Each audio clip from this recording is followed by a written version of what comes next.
शेतकरी बंधूंनो नमस्कार. आज elite seeds private limited Hyderabad company, आज त्या कंपनीचा इलाइट सीड कंपनीचा पूजा दोडका. तर आज त्या पूजा दोडक्याचा प्लॉट आहे. इथं साहेब शेतकरी बंधू समोर उभारले आहेत. त्यांची आपण 2 मिनिटं मुलाखत घेऊ. त्यांनी इलाइट सीडचा पूजा दोडका शेतामध्ये लावलेला आहे त्यांच्या. तर त्यांच्याकडून आपण त्यांचं एक थोडं मार्गदर्शन घेऊ शकतो. शेतकरी बंधू नमस्कार. नमस्कार. साहेब आपलं नाव? मी कैलास शिवाजी पाटील, फुलचिंचोली, तालुका पंढरपूर, जिल्हा सोलापूर. तुमचा मोबाईल माझा नंबर? Mobile number 99 21 23 90 71. माझा हा सेकंड प्लॉट आहे. म्हणजे पहिल्याच बेडवरती अगोदर दोडक्याचंच पीक घेतलं होतं. ते कोणती व्हरायटी होती पहिला? ते रजनीश व्हरायटी होती.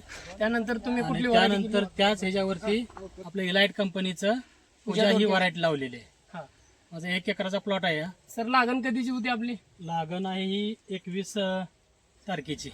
गेल्या महिन्यातली 21 गेल्या तारखेची. महिन्याची. म्हणजे तुमची 9व्या महिन्यात 21 तारखेची तुमची लागण होती. तर आता तुमची लागण करून तोडा आता कितवा तोडा झाला? ही 6वा तोडा आहे. माझा 37व्या दिवशी पहिला तोडा झालाय. 37 दिवशी तुमचा पहिला तोडा झाला. पहिल्या तोड्याला किती माल निघाला? एकदम सुरुवातीला पुढे आलेला 4 बॅग निघल्या होत्या. हा. आणि दुसऱ्या दिवशी लगेच तिथून 30 बॅग, त्यानंतर 57 बॅग, 51 बॅग, असं तुमची किती किलोची बॅग होती? 10 किलोची बॅग आहे. 10 किलोची बॅग होती. म्हणजे पर तोड्याला तुम्हाला पहिल्या पालव्याच्या तोड्याला तुम्हाला 300 किलो 300 माल किलो तुटला. निघाला सुरुवातीला. तिथून आता तुमचा 6वा तोडा झाला. तर 6व्या तोड्यापासून 600-700 किलो माल तुम्हाला तुटतच आला. तर तेव्हापासून मालाला तुम्हाला शायनिंग वगैरे किंवा मार्केट